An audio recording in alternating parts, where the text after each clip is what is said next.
ഓലഞ്ഞാലിക്കുരുവി ഇളം കാറ്റിലാടി വരു നീ.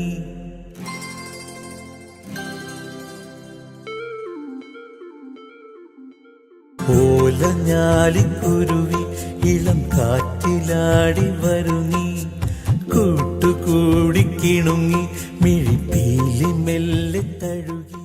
കല്യാണ സൗഗന്ധിക പൂങ്കാവനത്തിലൊരു കസ്തൂരിമാനിനെ കണ്ടു.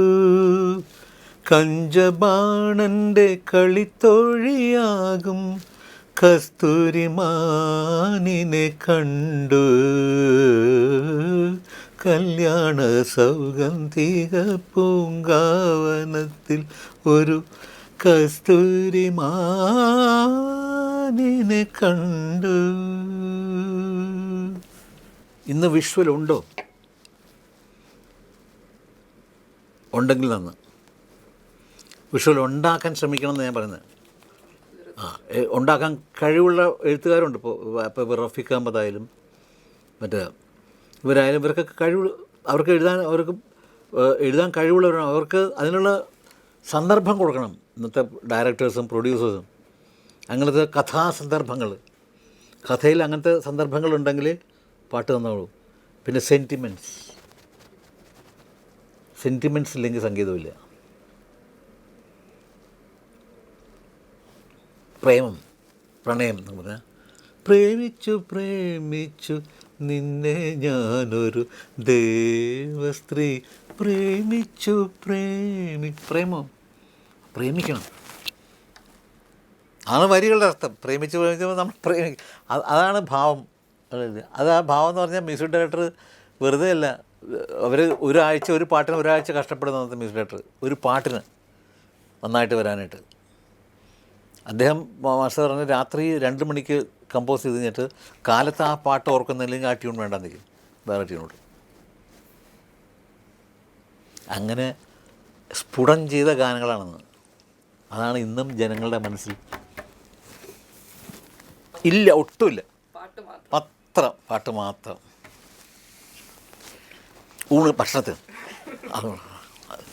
ഇപ്പം ഉണ്ടായിരുന്നു. ഇപ്പം അതിന് പണ്ട് ഭക്ഷണം മാത്രം, പക്ഷേ ഇപ്പോൾ ക്വാണ്ടിറ്റി കുറച്ചു. ഭക്ഷണമൊക്കെ ഇഷ്ടമാണ്. വെജിറ്റേറിയനാണ്. മേളം, ചെണ്ട, ഉത്സവം, ആന, ഇതൊക്കെ വളരെ ഇഷ്ടമാണ്. പക്ഷെ ഇപ്പോൾ പോകാൻ പറ്റണില്ല. രാത്രി ഉറക്കൊഴിക്കാന്ന് പറയുന്നത് ആരോഗ്യം പോയി. രാത്രി പണ്ടങ്ങനല്ലോ, വെളിച്ചാവുന്നവർ ആനയും ചെണ്ടയുടെയും പുറകെ തന്നെയാണ്. ഈ രവീന്ദ്രൻ എന്ന് പറഞ്ഞ കക്ഷി ആദ്യം എൻ്റെ അടുത്താണ് വരുന്നത്. മദ്രാസിൽ 70-കളിലാണ് ആദ്യം വന്ന് എൻ്റെ അടുത്തായിരുന്നു ആദ്യം താമസിച്ചിരുന്നത്.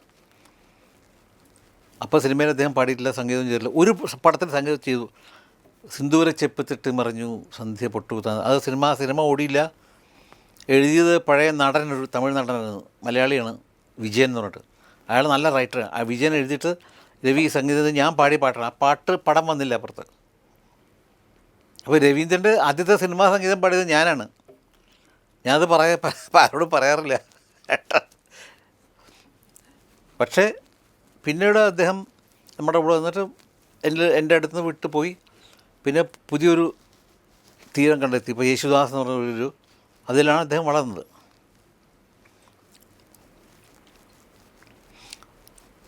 ഒരു പുതിയൊരു ട്രെൻഡ്, രവീന്ദ്രൻ്റെ ഒരു ട്രെൻഡിൽ യേശുദാസും കൂടെ ചേർന്ന ഒരു കോമ്പിനേഷനിലൊരു പുതിയൊരു ട്രെൻഡ് ഗാനങ്ങളുണ്ടായി. അങ്ങനെയാണ് രവീന്ദ്രൻ്റെ വളർച്ച. എൻ്റെ വളർച്ചന് ഏറ്റവും സിനിമയിൽ ദേവരാജ മാസ്റ്ററാണ്. ഞങ്ങളുടെ ഇപ്പോൾ യേശുദാസും ഞാനും അടക്കം സിനിമയിൽ എങ്ങനെ അക്ഷരസ്ഫുടതയോടുകൂടി പാട്ടുകൾ പാടണമെന്ന് പഠിപ്പിച്ചത് ദേവരാജ മാസ്റ്ററാണ്. അക്ഷരങ്ങൾ ഇങ്ങനെ പറയണമെന്ന് പറഞ്ഞ അത്ര നിഷ്കർഷമായിട്ട് പറഞ്ഞ അദ്ദേഹമാണ്. അത് ദേവരാജ മാസ്റ്റർ മാത്രം, അദ്ദേഹം മാത്രമേ ഉള്ളൂ അങ്ങനെ.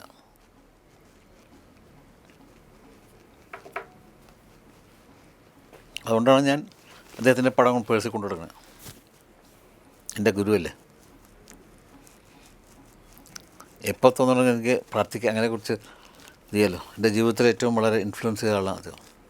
സിനിമയിൽ മാത്രമല്ല, എൻ്റെ ജീവിതത്തിലും പല കാര്യങ്ങളും. എൻ്റെ കാഴ്ചപ്പാടിൽ ഈ ഭൂമിയിൽ യൂണിവേഴ്സിൽ ഏറ്റവും നല്ല സംഗീത സംവിധായകൻ MS വിശ്വനാഥൻ.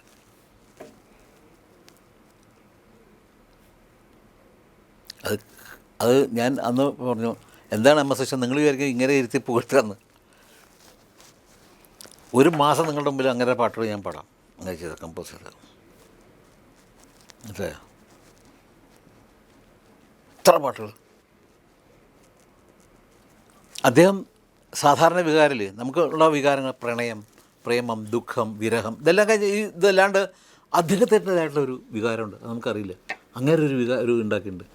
ഈ ആയിക്കോട്ടെ ഒരു സ്വന്തം ഒരു വികാരം അങ്ങനെ ഉണ്ട്. എന്താ നമുക്കറിയില്ല, അത് അങ്ങനെ ഉണ്ടാക്കിയതാണ്. Is A creator. ഫീലിങ്സ് എന്ന് പറഞ്ഞാൽ അദ്ദേഹത്തിൻ്റെ ഒരു ഫീലുണ്ട്. എങ്ങനെ അത് ഉണ്ടാക്കിയത് നമുക്കറിയില്ല, ആർക്കുമില്ല. അദ്ദേഹത്തിന് മാത്രമേ ഉള്ളൂ. ഈ മ്യൂസിക് ഡയറക്ടേഴ്സ് അങ്ങനെ മാത്രമേ ഉള്ളൂ. എന്താണ് വികാരം നമുക്ക് പറയാൻ പറ്റില്ല. നമുക്കൊന്നും ഇല്ലാത്തൊരു വികാരമുണ്ട് അദ്ദേഹത്തിൻ്റെ, അത് അദ്ദേഹത്തിൻ്റെ മാത്രമേ ഉള്ളൂ. ഞാൻ ഈ പാട്ട് പാടുന്നവർ തൈര് കഴിക്കരുതെന്ന് പറയും. എനിക്ക് തൈരില്ലാണ്ട് ഉണ്ണാൻ പറ്റില്ല. ഒന്ന് എന്തായാലേ പക്ഷേ ഇപ്പോൾ യേശുദാസിന് പുള്ളിക്ക് ഒരു ഡ്രോപ്പ് തൈര് പോയാൽ പുള്ളിയുടെ ശബ്ദം അടഞ്ഞു പോകും. ഓരോരുത്തരുടെ നേച്ചർ ഇതുണ്ട്, മനുഷ്യൻ്റെ. പിന്നെ അദ്ദേഹം വളരെ ഭക്ഷണം, പാല് കുടിക്കുന്നത്, പശുവിനെ കറന്ന് വീട്ടിൽ പശുവിനെ നിർത്തി ആ കറന്ന പാല് നമുക്കുണ്ടാവില്ല. പാല് നോക്കണം, എന്ത് പാല കണ്ട. പിന്നെ വയറിളകും, അത് വേറെ കാര്യം. പിന്നെ അപ്പം മരുന്ന് കഴിച്ച് ശരിയാക്കാം. ഐസ്ക്രീം കഴിക്കില്ല,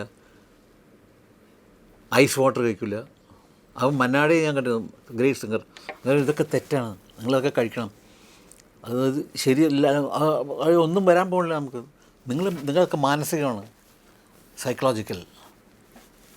അപ്പം നമ്മളങ്ങനെ ശീലിച്ചു പോയി. ഈ ദേവരാമാഷ പറഞ്ഞു, ഐസ് വാട്ടർ കഴിക്കുക കേട്ടോ.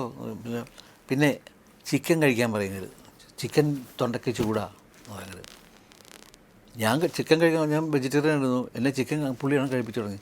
ചിക്കൻ കഴിച്ച് കഴിഞ്ഞ് പിന്നെ അത് കഴിച്ച് നോക്കിയപ്പോൾ ചൂടാണ് തോന്നി കഴിഞ്ഞിട്ട് പിന്നെ തൈര് തുടരുത് പറയും. ഞാൻ തൊടില്ല, ഞാൻ കഴിച്ചിട്ടേ പോകുള്ളൂ. അതെ.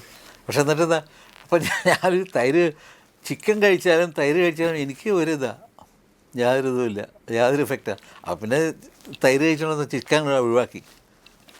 അതാണ് സംഗതി. ഇഡ്ഡലി ദോശയാണ് ഏറ്റവും ഇഷ്ടം വെജിറ്റേറിയൻ ഇത് കിട്ടുകയാണെങ്കിൽ. പിന്നെ ഇടയ്ക്കൊക്കെ മാറും. അപ്പോൾ കൊണ്ടുവരുന്ന എപ്പോഴും ഇഡ്ഡലി വേണമെന്ന്, ഇപ്പോൾ ഇടിയപ്പം ആയിക്കോട്ടെ, ഓ ശരി, മറ്റേതായിക്കോട്ടെ, ശരി, മറ്റേ പുട്ടും കടല ആയിക്കോട്ടെ. എപ്പോഴല്ല, ഡെയിലി പുട്ടും കടല വലിച്ചെറിയും ഞാൻ. ഓലഞ്ഞാലിക്കുരുവി ഇളം കാറ്റിലാടി വരു നീ,